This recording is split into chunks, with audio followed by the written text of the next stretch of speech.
come crying, look, you are the ones who killed them. But the reality is, the one who killed them and is crying.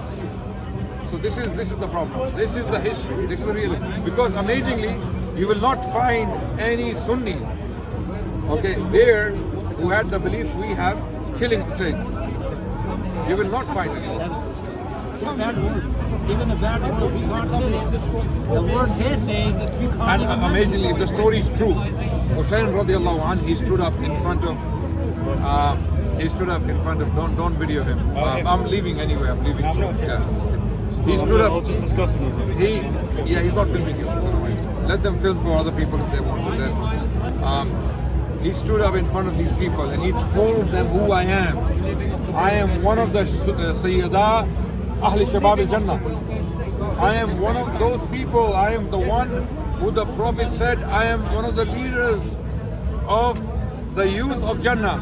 I am the grandson of Rasulullah. I am the son of Fatima radiallahu anha. I am the son of Ali bin Abi Talib radiallahu anh. I am Fulan and Fulan. And they said, we know. And they said, we know. Now what? We will kill you. So they killed Hussein radiallahu anh to appease the leadership. If the historical narrative is correct, then we are told that Ubaidullah bin Ziyad, who came to Kufa as the governor appointed by Yazid, okay, he came and he had less than 20 people with him. Brother. Yeah, don't get the brother in the footage, okay? Yeah. Sorry? Inshallah. Ubaidullah bin Ziyad was sent with less than 20 people to Kufa. But when he went to the city, he basically threatened the people with consequences. And he also gave money to certain people to sell their souls to him. So the people of Kufa, who initially invited Hussein radiallahu anh to come and be with them, support them, or help them for whatever reason, whatever the theories are. There are multiple theories as to why Hussein radiallahu anh was going to Kufa. Multiple theories. One theory is that he was going to launch his rebellion against Yazid. The other theory is he was going to take the bay'ah from the people of Kufa so that he can be the next Khalifa, not Yazid, because he did not accept Yazid as a legitimate successor of Muawiyah radiallahu anh. Okay, while Hussein radiallahu anh kept quiet for 20 years of Muawiyah's reign. Why? And we believe Hussein was a lion of Allah. He was a lion, he was Asadullah. He was the son of Haidar. Ali bin Abi Talib radiallahu anh. He was a man, he was Rajul. He was not a coward or a mouse who could be bullied and kicked around. No. Allahu Akbar. And he kept quiet for 20 years. Why? Because he knew his brother Hassan had given bay'ah to Muawiyah and had given power to him, had appointed him as the Khalifatullah. He stepped down, Hassan radiallahu anh stepped down and then put Muawiyah on the member and gave bay'ah to him. This is clearly stated in the Shia sources and the Sunni sources. In Rijal al-Kashi, there's a Shia book called Rijal al-Kashi.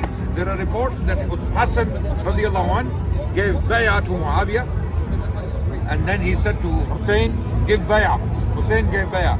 And then their general called Qais bin Sa'ad bin Ubadah, he was reluctant. Hussein turned to him and he said to him, Innahu imami.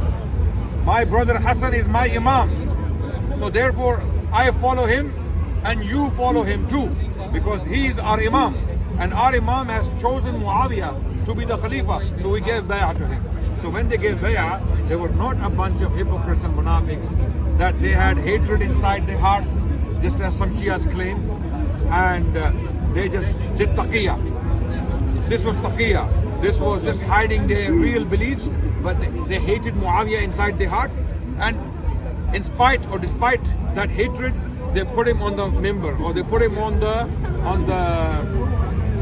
masnad of Khilafah. This does not make sense. How can you? Okay, my question is, why did Hussein radiallahu anh come out to fight Yazid and not fight Muawiyah? Because he did not see them to be the same. He knew Muawiyah is a different person and Yazid is a different person. He accepts Muawiyah as his Amir, gives bay'ah to him, accepts him as Amir al-Mu'mineen, Khalifatullah or Khalifatul Rasul, puts him on the minbar and goes away to Medina. Hassan and Hussein, Hassanain radiallahu anhuma, both of them lived in Medina. Okay. Now, why is it that the same Hussein radiallahu anh, when Muawiyah dies, he leaves?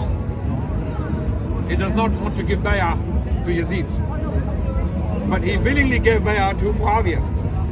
Clearly, both these individuals were different in the eyes of Hassan and Hussein both. Okay? And when people claim that Muawiyah poisoned Hassan, if Hussein believed Muawiyah was the one who poisoned Hassan, he would have fought him. He was a lion of Allah. We don't believe he was a coward. He was not a coward. He would have stood up, just like he stood up against Yazid. Very simple. What is my evidence? My evidence is his actions against Yazid. He did not accept him to be the Imam. He said, no, Yazid is not my Imam. I'm not giving bay'ah to him. So he leaves Mecca for Kufa. Why? Because people of Kufa are inviting him. They write letters to him that we are with you. We are with you. Can you come and take our bay'ah? Can you accept our bay'ah? So they go. So if Hussein radiallahu anh can take his entire family with him and risk their lives over a mission he thinks is valid and justified, then why did he not fight against Muawiyah for those 20 years? He kept quiet. He did not move. He did not say anything. So the courage Hussein radiallahu anh had for Kufa, for Karbala, was the same courage he had when Muawiyah was ruling. So clearly Hussein did not agree with the Shia narrative. The Shia narrative is all made up. It is all fake. It was constructed later on in the 2nd and 3rd century of Islam, and a new religion was created around a political ideology called Shiaism that emanated from Iraq, mainly from the city of Kufa. This narrative, the Shias project backwards and put it on the Ahlul Bayt. The Ahlul Bayt have no idea about it. They don't know it. It did not exist in their minds or at that time. They were simply dedicated to what they thought to be true and justified. This is why Hussein radiallahu anh, when he comes out against Yazid, we know this is a lion of Allah who does not accept anything just because people are doing it. He has a mind of his own. He is independent. He's a lion of Allah, and he will stand up against oppression when he sees it. And this is why he came out to the people of Kufa. And many people advised him, don't go. Don't go. And when these Shia Muammams, they asked this question from the Sunnis, where were the Sunnis? Where were the Sahaba? The question is, they were doing Hajj. This was the time of Hajj. The largest number of Muslims is on Hajj. And Hussein radiallahu anh chose to leave Makkah against the advice of many companions who gave him advice. Don't go. Don't go. These people will betray you. They will leave you in the middle of the road. They will leave your hand. They will disown you completely when they are threatened or when they are given bribes. And wallahi, what happens? We are told that Muslim bin Aqil radiallahu anh, his cousin, was sent to go and check out the situation. The reports go that he went to the city of Kufa. Close to 100,000 people gave bay'ah to Muslim bin Aqil for Hussein. They said, you are the face of Hussein to us. You represent Hussein today in Kufa. We give bay'ah to you. 100,000. What happens? He writes a letter to Hussein that things are fine everything is stable, these people are with us, come. And then Hussein radiallahu anh starts to make his way to Kufa. And then on the way to Kufa, he meets a caravan of people. And then he asks them, how are the conditions? They tell him, don't go to Kufa, turn around, don't go. And some reports, authentic reports, tell us that Hussein decided to turn around, and instead of going to Kufa, he started to make his way towards Damascus, going straight to Yazid, to go and confront him head on, face to face. What was in his mind? Why was he making his way to Damascus? We have no idea, we can only assume. But then the next thing we see in authentic reports is that Hussein radiallahu anh has been killed by the people of Kufa. Now, what happened? What happened? He's not filming you. He's not filming you. What happened? What happened was, when the people of Kufa had already agreed to accept Hussein as their leader, and they had given their bay'ah to Muslim bin Aqil, and Muslim bin Aqil had written a letter to Hussein to come and take care of the situation. In this time, between this time and when Hussein started to make his way towards Kufa, things changed, because Yazid removed the governor of Iraq and exchanged him with a criminal called Ubaidullah bin Ziyad. A criminal, we call him a criminal, Mujrim. He comes, and as soon as he enters Kufa, he tells the people of Kufa, and he came with less than 20 people. How many? 20. Less than 20. Some reports say 18 people. If the people of Kufa, 100,000 of them stood in one place and they urinated, you know, if they urinated, 100,000 Kufans, if they urinated, these 18 people would have been. Yeah, this is a figure of speech. I am not saying that maybe urine of 100,000 people. I don't know how many liters that would be. Yeah, yeah. If you put 20, if you, I mean, there would be a flood. Yeah. So these cowards, these munafiqeen, these liars, they betrayed Hussein. Immediately they got scared. Immediately. And this is not the profile of the Sahaba. Who are the Sahaba? All the Shia talk about, oh, where were the Sahaba? Where were the Sahaba? You're talking about the Sahaba? The Sahaba are the ones who fought the Persians and the Romans. They fought the Persians and the Romans in the battle of Qadisiyah. These same Sahaba, 12,000 of them, they fought 150,000 Persians. You're talking about them?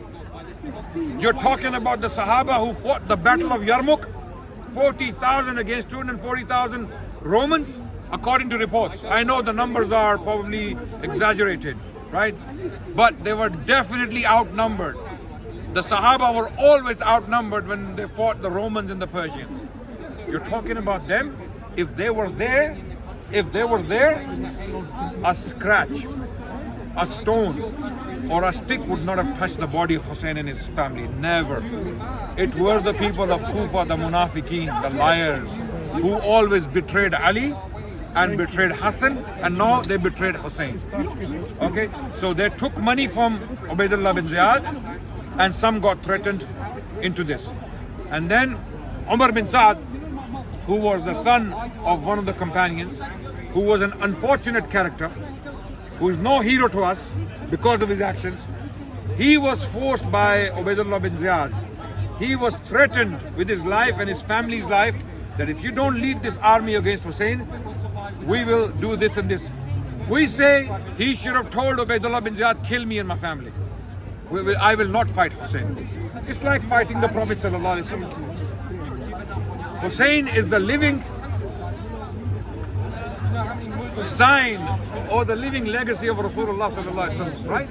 Because he is the blood of the Prophet sallallahu alaihi wasallam. So Hussein, he should have said, Umar bin Saad should have said to Ubaidullah bin Ziyad, I am not fighting, kill me.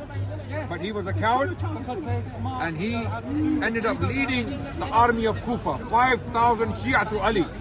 These Kufans, they called themselves Shia to Ali. They are the ones who went out and they fought Hussein and killed him, killed his entire family, to the extent that only few women and few children were left alive. One of them was Imam As-Sajjad, Imam Zainul Abidin, Imam Ali bin Hussein. Okay, now I'm finishing. Wallah, I have no time. I'm finishing. I'm finishing, and then you can. So the conclusion is, my brother, this entire Shia story around the Battle of Karbala and the blaming of the Sahaba, the blaming of the Sunni Islam, okay, is actually propaganda. It's actually a false story. These are all lies. I believe if the Sahaba were present there, okay, they would never allow in their numbers, if they had 50 or 100 people with them, the Sahaba, they would never allow the body of Hussein to be touched. They would never allow that. But because they were not there, and the people of Kufa came out and they killed him. And then, this is why the Shia, to this day, they don't know where the grave of Hussein is. They don't know. They don't even know where the grave of Ali is. Radiallahu anhu. What? No, they don't. They don't know. And the point is, what happened to them? Fine, we are the enemies of Ahlul Bayt. A'udhu billah. You claim, the Shia claim that we are the enemies. Okay? You are the lovers of Ahlul Bayt. What did you do with the bodies? Well, we have all the bodies in Al-Baqi. Fatima is there, radiallahu anha. Hassan is there, radiallahu anha. Usman is there. Okay, Ummahatul Mu'mineen are there. We know where they are. Where is Ali, radiallahu anha? Where is Hussein? Where are the bodies? What did you do with them? So this whole story, wallahi, it is so disturbing. And then what happens? They create this false narrative around this incident, that we are the ones who are crying for them. Look at us. The people of Kufa were the first people to do this. Yeah, you know what I'm talking about. Yeah, this is there. And later on, knives and chains and everything came out, right? They are the first people, but they're the ones who killed the Ahlul Bayt. They're the ones who betrayed Ali. They're the ones who betrayed Hassan. They're the ones who betrayed Hussein and killed him. And this tradition, it comes from the Kufans. It's got nothing to do with Ali. None of the Ahlul Bayt are known to have done this or commanded this. So why are the Shia around the world doing this? You're going to see now, today is the 8th of Muharram. In 2 days, you're going to see the whole world, from Lebanon to India to Pakistan to Iraq to Syria, wherever they are, even in Yemen, they will be. This is the Sunnah of the Ahlul Kufa. This is not the Sunnah of Hussein. This is not the Sunnah of Hassan. This is not the Sunnah of Ali. So this is an irrational religion. This is an irrational, emotional religion. Fake emotions have been created around a story. Okay? And now people have made a complete religion around this political movement called Shiaism, and they always betrayed. Even it doesn't stop there. Later on, the Ahlul Bayt, whenever they raised the flag of revolution, let's say, against the Umayyads and the Abbasids, what happens? The people of Kufa always betray the Ahlul Bayt. Imam Zayd bin Ali bin Hussein, the son of Imam Zainul Abidin, he fought against Hisham bin Abdul Malik, one of the most powerful Umayyad caliphs, who ruled for 20 years. The people of Kufa betrayed him. In the battlefield, they left him. Nafs Zakiya, another descendant of Hassan, Imam Hassan, one of the great grandsons of Imam Hassan radiallahu anh, he fought against Al-Mansur, the Abbasid caliph. The people of Kufa again betrayed him, and he was killed. Okay, I mean, he was, Okay, a lot of these battles took place in Hijaz, near Medina as well. Okay, and every time they were betrayed. Okay, now why the Umayyads and the Abbasids were killing them is another story. It's a very long story. What were the disputes? Why did they fight each other? And the main issue is Hussein. What happened to Hussein? This is a very important question. So I appeal to all the Shia brothers and sisters out there. Okay, stop blind following your parents, and stop listening to these lying Muammams in your Husseiniyyat who are lying to you, and read the sources yourself and decide. I advise all of you to read 2 biographies. read two biographies. One is the biography of Hassan by Sheikh Ali Muhammad As-Sallabi. Okay, it is in English and Arabic. The second biography is the biography of Ali bin Abi Talib radiallahu anhu, also by Sheikh Ali Muhammad As-Sallabi. Read these two books, and then if you are sincere, you will see that you will change, inshallah. Allah will change your hearts and your minds, and Allah will accept your ibadah. We have nothing against our gullible, common Shia brothers and sisters in humanity around the world. We have nothing against them. Okay? This is about following the haqq, the truth. What I have said, if it's true, then think about it. If I'm telling the truth, follow it. If I'm telling lies, don't follow it. Thank you so much. Assalamu alaikum.